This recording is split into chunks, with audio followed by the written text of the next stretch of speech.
The desert sand whipped across Lieutenant Sarah Chen's face as she adjusted her scope for the third time that morning. The heat was already climbing past 90 degrees, and it wasn't even noon yet. From her position on the rocky outcrop, she could see the entire valley below where her SEAL team was preparing for their mission. "Falcon, what's your status up there?" The voice crackled through her earpiece. It was Commander Jake Morrison, the team leader who had earned his reputation in 3 tours across Afghanistan and Iraq. "All clear, Commander. No movement in sectors 1 through 4. The village looks quiet," Sarah responded, her eyes never leaving the scope of her sniper rifle. Sarah had earned the call sign Falcon during her first deployment. The other SEALs said it was because of her incredible eyesight and her ability to spot targets from impossible distances. What they didn't know was the real reason behind her extraordinary abilities. That secret had been buried for over 20 years, locked away in classified files that even most military personnel would never see. Down in the valley, the rest of the team was getting ready to move into the small Afghan village where intelligence suggested a high-value target was hiding. The mission was supposed to be straightforward. Get in, capture or eliminate the target, and get out before enemy reinforcements could arrive. Petty Officer First Class Marcus Rodriguez checked his weapon one final time. "I still don't understand how Falcon always knows exactly where to look," he muttered to his teammate, Petty Officer Second Class David Kim. "She's just good at her job, man." "Real good," Kim replied. But even he had wondered about Sarah's almost supernatural awareness on missions. The truth was that Sarah's abilities went far beyond normal human capabilities. When she was 7 years old, she had been part of a classified government program that no longer officially existed. The program had been designed to enhance human senses and reflexes through experimental procedures that pushed the boundaries of what the human body could achieve. Sarah remembered very little from those early years. Most of the memories had been deliberately suppressed through psychological conditioning. What she did remember came in fragments during dreams or moments of extreme stress. Flashes of sterile white rooms, doctors in masks, and pain that seemed to go on forever. The program had been shut down when Sarah was 12, after several children had died from complications. The survivors were given new identities and placed in foster care with families who had been carefully selected and briefed on maintaining secrecy. Sarah's foster parents, the Chens, had raised her as their own daughter, never speaking of her past. As Sarah grew older, she began to realize that she was different from other people. Her hearing was so sharp that she could pick up conversations from hundreds of feet away. Her vision allowed her to see details that others missed, even in near-complete darkness. Her reflexes were faster than seemed humanly possible. When she decided to join the military, the same government handlers who had been monitoring her since childhood quietly arranged for her to be fast-tracked into the most elite units. They wanted to see how their investment had turned out, and whether the enhanced abilities would prove useful in real combat situations. "Falcon, we're moving out," Commander Morrison's voice came through the radio again. "Keep us covered." Sarah watched through her scope as the 6-man team began their approach to the village. The buildings were typical of rural Afghanistan: mud brick walls, flat roofs, narrow alleys between structures. Perfect for ambushes, which was why they needed her watching from above. The team moved with the practiced precision of soldiers who had worked together for years. Morrison took point, followed by Rodriguez and Kim. Behind them came Petty Officer Third Class Tommy Anderson, the team's medic, along with Chief Petty Officer Steve Wilson and Petty Officer Second Class Alex Foster. As they approached the first building, Sarah noticed something that made her blood run cold. Through her enhanced vision, she could see heat signatures moving inside several of the buildings. But these weren't ordinary heat signatures. They were too bright, too intense. She had seen similar patterns before, in her nightmares about the facility where she had been experimented on. "Commander, hold position," Sarah whispered urgently into her radio. "Something's not right down there." "What do you see, Falcon?" Sarah hesitated. How could she explain what she was seeing without revealing the truth about her abilities? "There are more people in those buildings than our intelligence suggested. A lot more." Morrison signaled for his team to take cover behind a low stone wall. "Can you get an accurate count?" Through her scope, Sarah continued scanning the buildings. The heat signatures were moving in coordinated patterns, like soldiers preparing for battle rather than civilians going about their daily lives. But there was something else, something that made her enhanced senses scream with danger. "Commander, we need to abort this mission. Now." "Negative, Falcon. We have our orders. The target is confirmed to be in that compound." Sarah bit her lip, knowing that standard protocol didn't allow for mission aborts based on a sniper's intuition. But her enhanced senses were telling her that this was a trap, and a sophisticated one. As she watched, a figure appeared on one of the rooftops. Even at this distance, Sarah could see him clearly. He was tall, wearing military fatigues, and carrying what looked like an advanced sniper rifle. But when he turned in her direction, Sarah's enhanced vision picked up details that made her heart skip a beat. The man's eyes reflected light in a way that human eyes shouldn't. His movements were too fluid, too precise. And when he raised his rifle toward her position, she could see that his hands were steady in a way that suggested enhanced motor control. "Commander, there's another sniper on the roof of Building 3. But he's not normal." "What do you mean, not normal?" Before Sarah could answer, the enemy sniper's rifle flashed.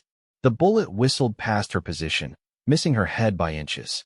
A normal shooter at that distance, even a highly trained one, shouldn't have been able to come that close to hitting her in her concealed position. "Taking fire from Building 3. Sarah reported as she shifted her position. "This guy knows exactly where I am." Down in the village, the trap was springing. Armed fighters emerged from the buildings, but they moved with coordination and precision that suggested military training far beyond what was typical for insurgent groups. Morrison's team found themselves surrounded and outgunned. "Falcon, we need immediate support." Morrison's voice was tight with stress as gunfire erupted around his position. Sarah lined up her shot on the enemy sniper, but as she pulled the trigger, the man moved with inhuman speed, rolling away from her bullet and immediately returning fire. This time, his shot was even closer. Through her enhanced hearing, Sarah picked up radio chatter from the enemy forces. They were speaking in English with American accents, using military terminology and call signs that sounded familiar. But underneath their tactical communication, she heard something that made her blood freeze. One of the voices was calling out coordinates and targets using the same kind of enhanced sensory capabilities that she possessed. He was describing heat signatures, tracking movement patterns in the dark corners of buildings, and predicting her team's movements with impossible accuracy.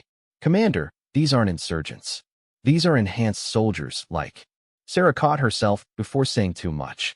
"Like special forces, but better. Way better." "What are you talking about, Falcon?" The enemy sniper had repositioned again, and this time when he fired, Sarah barely managed to roll away in time. The bullet struck the rock where her head had been, sending up a spray of stone fragments. As she set up for another shot, Sarah's enhanced vision caught something that explained everything. On the enemy sniper's arm, partially hidden by his sleeve, was a small scar in the shape of a crescent moon. Sarah had the same scar on her own arm, a reminder of the medical procedures she had undergone as a child. This wasn't just an ambush. It was a reunion. The realization hit her like a physical blow. The government handlers who had been monitoring her all these years hadn't just been watching. They had been planning.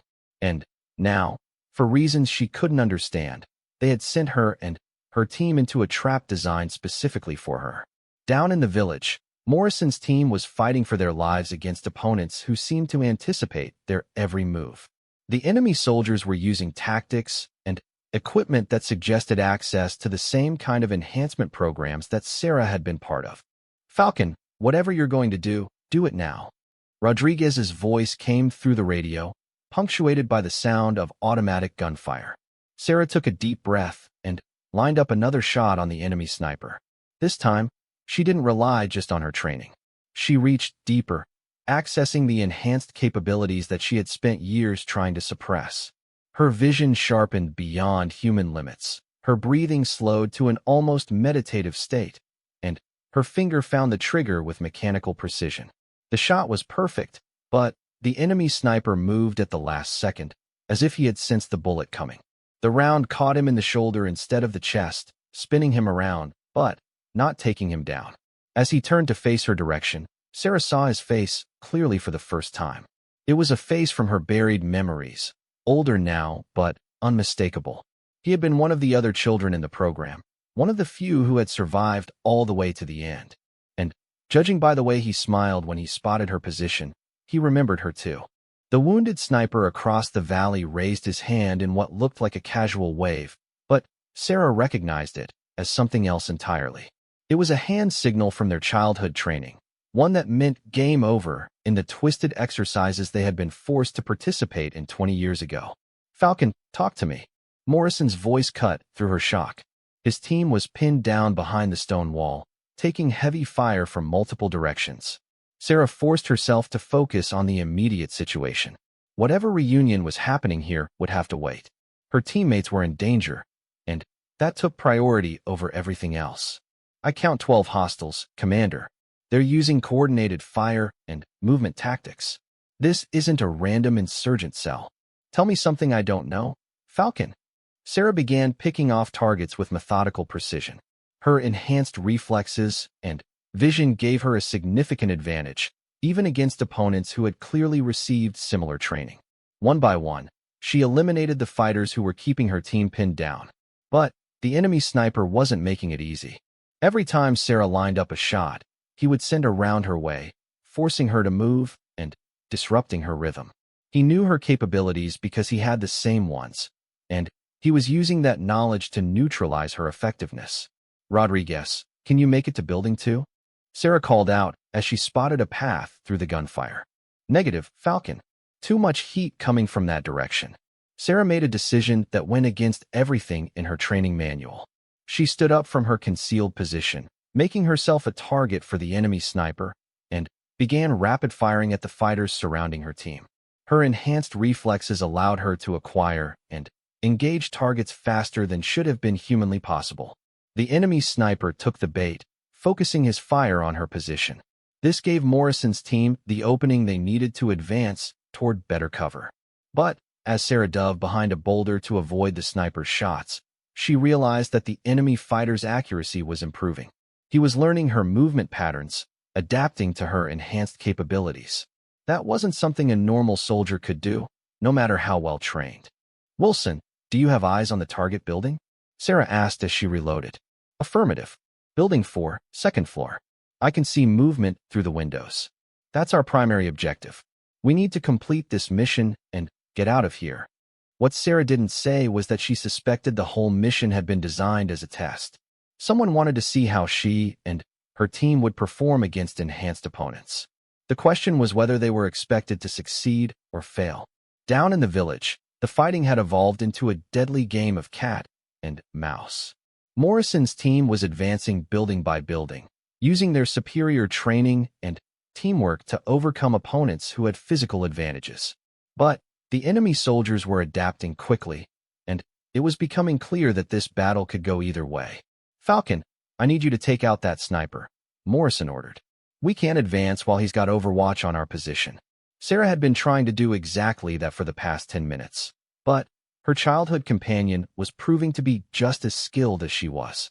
Every time she thought she had him lined up, he would move or return fire, forcing her to adjust. "He's good, Commander. Really good. This might take a while." "We don't have a while. Kim just took a hit, and our extraction window is closing fast." Sarah felt a surge of anger at hearing that one of her teammates was injured. Whatever game was being played here, whatever test was being conducted, real people were getting hurt. And that was unacceptable. She reached deeper into her enhanced abilities than she ever had before. Her vision sharpened until she could see individual dust motes floating in the air. Her hearing became so acute that she could track the enemy sniper's breathing pattern across the valley. Her reflexes sped up until the world seemed to move in slow motion around her. When the enemy sniper next showed himself, Sarah was ready. Her shot was perfect, aimed not at where he was, but at where her enhanced perception told her he would be when the bullet arrived. The round caught him center mass, and he toppled backward off the roof. But even as he fell, Sarah saw him raise his rifle for one last shot. The bullet whistled past her ears so closely that she felt the heat from its passage. "Sniper down," Sarah reported, but she felt no satisfaction from the kill. Somewhere in the back of her mind, she remembered a boy with scared eyes and quick hands who had helped her through some of the worst moments of their shared ordeal. With the Overwatch threat eliminated, Morrison's team was able to advance rapidly on the target building. Sarah provided covering fire, picking off any enemy soldiers who tried to interfere with their movement. Building 4 secured, Wilson reported a few minutes later. Target acquired. The high-value target turned out to be a middle-aged man in civilian clothes who surrendered without resistance. But, as Sarah watched through her scope, she noticed something odd about the way the man looked at Morrison's team. There was no surprise on his face, no fear. He had been expecting them. Package secured, Falcon. Time to go. As the team prepared for extraction, Sarah continued scanning the village for threats.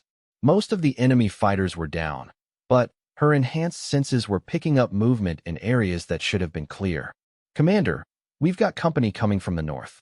Vehicles moving fast.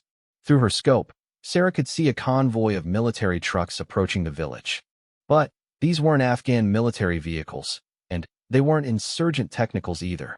They were American Humvees with full armor packages. That's not right, Sarah muttered. We're supposed to be the only American forces in this area. Falcon, what are you seeing out there? Friendlies approaching from the north, but they're not on our mission roster. Someone's coming to clean up. The realization hit Sarah like a physical blow. This had never been a real mission. The target had been planted here, the enemy fighters had been positioned to provide resistance, and now a cleanup crew was arriving to tie up loose ends. She and her team weren't just being tested. They were being disposed of. Commander, we need to leave. Now, those aren't friendlies coming to help us. Falcon, you're not making sense. Who else would be sending American vehicles? The same people who sent us into this trap in the first place. Sarah began gathering her equipment, but she kept one eye on the approaching convoy. Through her enhanced vision, she could see that the vehicles carried soldiers in full battle gear, armed with weapons that were more sophisticated than standard military issue. Down in the village, Morrison was trying to coordinate extraction with their helicopter support, but the radio chatter wasn't making sense. The pilot was reporting that he had been ordered to delay pickup for another 30 minutes. Negative on that delay, Morrison responded. We have wounded, and we need immediate extraction. Sorry, Commander. Orders are orders. You're to hold position until the cleanup crew arrives. Sarah's enhanced hearing picked up radio traffic from the approaching convoy. They weren't using standard military call signs or protocols. Instead, they were using the kind of coded language that she remembered from her childhood training program. Commander, those vehicles aren't here to help us. They're here to eliminate witnesses. Falcon, you're starting to sound paranoid. Kim's wound isn't that bad, is it? Morrison paused. No, it's just a flesh wound. What? Because they're using our wounded teammate as an excuse to delay extraction until their people arrive. This whole mission has been a setup from the beginning. As if to confirm Sarah's suspicions, the radio crackled with a new voice. It was calm, professional, and completely unfamiliar. SEAL Team 7, this is Colonel Harrison. You are to remain in position until my people arrive to debrief you. Do not attempt to leave the area. Morrison looked confused. I don't know any Colonel Harrison. And since when do we get debriefed in the field? Sarah had heard enough. Through her scope, she could see soldiers dismounting from the approaching vehicles. They were moving with the same enhanced precision that she had observed in the enemy fighters they had just defeated. Commander, we need to disappear. Right now. These people aren't here to debrief us. They're here to make sure we never talk about what happened here today. The convoy was less than a mile away now, and Sarah could see that the soldiers were armed with weapons designed for elimination rather than capture. Whatever test had been conducted here today, it was clear that the real objective was to assess her capabilities and, then, eliminate everyone who had witnessed them. Rodriguez, can you move? Sarah asked. Kim's bleeding, but he can walk. What's the plan, Falcon? Sarah made a decision that would change everything. Instead of following orders and waiting for extraction, she was going to get her team out of this trap alive. And if that meant going up against the same people who had created her, so be it. We're going off mission, Commander. Grab the package and follow me. We're leaving the hard way. Sarah led her team through a maze of rocky outcroppings that wouldn't be visible to normal soldiers. But her enhanced vision could see the path clearly even in the growing darkness. Behind them, the convoy had reached the village and was spreading out to search for them. Falcon, This is insane. Morrison panted as they climbed over another boulder. We're going to be court-martialed for abandoning our extraction point. Commander, with respect, we're going to be dead if we go back to that extraction point. Kim was keeping up despite his wound, but Sarah could hear his labored breathing through her enhanced senses. They needed to find shelter soon, and they needed answers about what was really happening. There's a cave system about 2 clicks north, Sarah said, pointing toward a ridge that looked identical to every other ridge in the area. We can hole up there and figure out our next move. How do you know about caves? Rodriguez asked. This wasn't in our mission briefing. Sarah hesitated. The truth was that her enhanced vision could detect the air currents and temperature variations that indicated underground spaces. But explaining that would require explaining everything else. I studied the satellite imagery more carefully than the rest of you, she lied. As they moved toward the caves, Sarah kept checking their back trail. The soldiers from the convoy were following them, but they were taking their time. That suggested they weren't worried about their targets escaping, which meant they either had superior tracking capabilities or they knew where Sarah's team was heading. The cave entrance was hidden behind a curtain of hanging rocks that normal eyes would never notice. Sarah led her team inside, using her enhanced night vision to navigate the narrow passages that led deeper into the mountainside. This place goes back pretty far, Wilson observed, his voice echoing off the stone walls. It connects to a whole network of tunnels, Sarah said without thinking, then caught herself. How would she know that? Morrison was getting suspicious. Falcon, you're acting like you've been here before. Before Sarah could answer, her enhanced hearing picked up voices from the cave entrance. The soldiers had found them faster than should have been possible. They're here, she whispered. 6 of them, moving in tactical formation. How can you possibly know that? Kim asked, but Sarah was already moving deeper into the cave system. The tunnels branched in multiple directions, creating a natural maze that would confuse normal soldiers. But Sarah knew that their pursuers weren't normal soldiers. They would have the same enhanced senses that she possessed, which meant hiding in the caves would only delay the inevitable confrontation. This way, Sarah whispered, leading her team down a passage that her enhanced senses told her led to another exit. But as they moved through the darkness, Sarah began to remember things that she had spent 20 years trying to forget. She had been in caves like this before, during training exercises that had pushed the enhanced children beyond their physical and mental limits. The program had been called Project Apex, and it had been designed to create super soldiers who could operate in any environment against any enemy. The children who survived the enhancement procedures were trained in everything from advanced combat techniques to psychological warfare. Sarah remembered now that these specific caves had been used as a training ground. She had been here before, as a 12-year-old girl who was learning how to kill with her bare hands and how to disappear into terrain that would challenge experienced soldiers. Falcon, stop, Morrison ordered. We need to talk. The team gathered in a small chamber where Sarah's night vision showed them multiple exit routes. But she also knew that their pursuers would be aware of those same routes. You want to explain how you know your way around these caves in the dark? Morrison asked. Sarah looked at her teammates, men who had trusted her with their lives on dozens of missions. They deserved the truth, even if it put them all in greater danger. 20 years ago, I was part of a classified government program, she began. They experimented on children, trying to create enhanced soldiers with improved senses and reflexes. The silence that followed was broken only by the distant sound of boots on stone. You're telling me you're some kind of super soldier? Rodriguez asked. I'm telling you that the people chasing us right now are from the same program. And they're here to make sure that nobody ever learns about what the government did to us. Kim shifted position, favoring his wounded arm. That's why you can see in the dark. That's why you never miss a shot.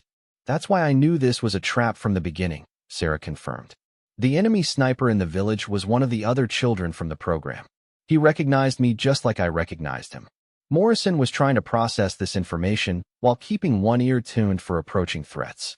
If this is true, then our own government sent us into an ambush. Not our government, Commander. A shadow organization that operates outside normal military channels. They've been monitoring me for years, waiting for the right moment to bring me back in or eliminate me. The sound of boots was getting closer, and Sarah's enhanced hearing could pick up tactical radio chatter from their pursuers. They were coordinating a systematic search of the cave system, using equipment that could track heat signatures and air currents. "We have about 5 minutes before they find us," Sarah reported. "Maybe less." "What are our options?" Wilson asked.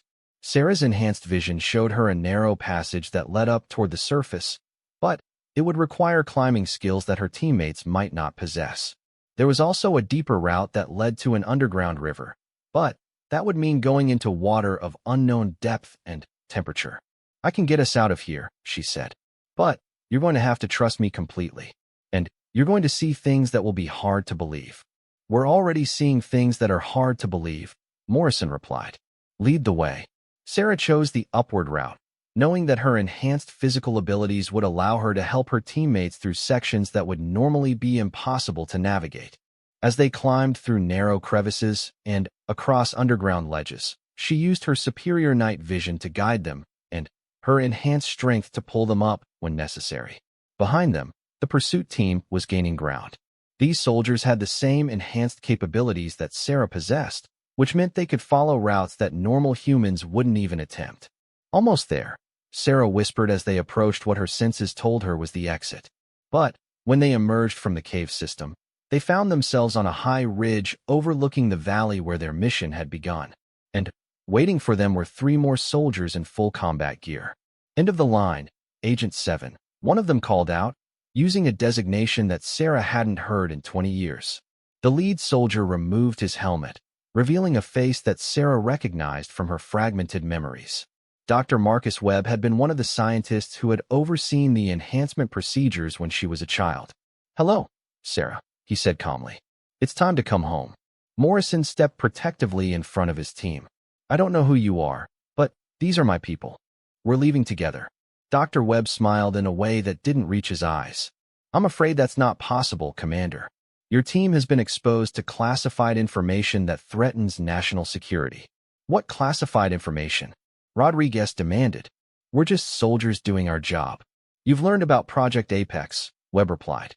"That program is beyond your security clearance level." Sarah stepped forward, placing herself between Dr. Webb and her teammates. "Let them go. They don't know anything that could hurt your precious project." "I'm sorry, Sarah, but that decision isn't mine to make. My orders are to bring you back and eliminate all witnesses." The 3 soldiers raised their weapons, but Sarah was already moving. Her enhanced reflexes allowed her to close the distance to the nearest soldier before he could pull his trigger. Her enhanced strength let her disarm him and use his own weapon against his companions. The fight lasted less than 30 seconds. When it was over, all 3 soldiers were down, and Dr. Webb was backing away with his hands raised. "Impressive," he said. "The enhancements have held up well over the years." Morrison and his team were staring at Sarah in shock. They had just watched her move and fight in ways that defied normal human capabilities. "Sarah," Morrison said quietly, "what exactly did they do to you?" "They made me into a weapon," she replied, never taking her eyes off Dr. Webb. "And now they want me back." Dr. Webb reached into his jacket, and Sarah tensed for another fight. But instead of a weapon, he pulled out a tablet computer. "Let me show you something, Sarah. Let me show you why you need to come back with me."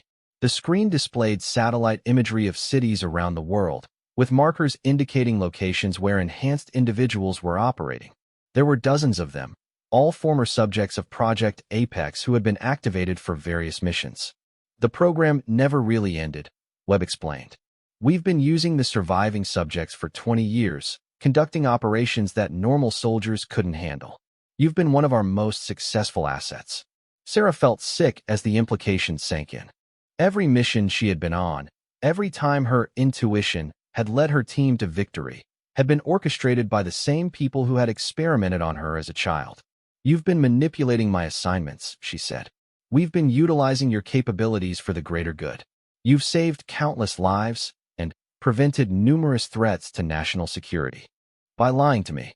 By making me think I was serving my country when I was really serving your agenda." Webb's expression hardened. "Your country created you, Sarah. You belong to us." That was when Morrison spoke up, his voice carrying the authority of a man who had led soldiers into impossible situations and brought them home alive. She belongs to my team, he said firmly. And we don't leave our people behind. The confrontation that followed would determine whether Sarah Chun would return to a life of manipulation and control, or whether she would find a way to use her abilities on her own terms. But one thing was certain.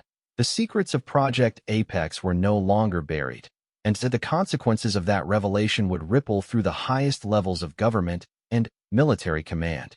As Sarah looked at her teammates, she realized that for the first time in her life, she had people who accepted her for what she was and were willing to fight alongside her rather than use her as a weapon. The real mission was just beginning.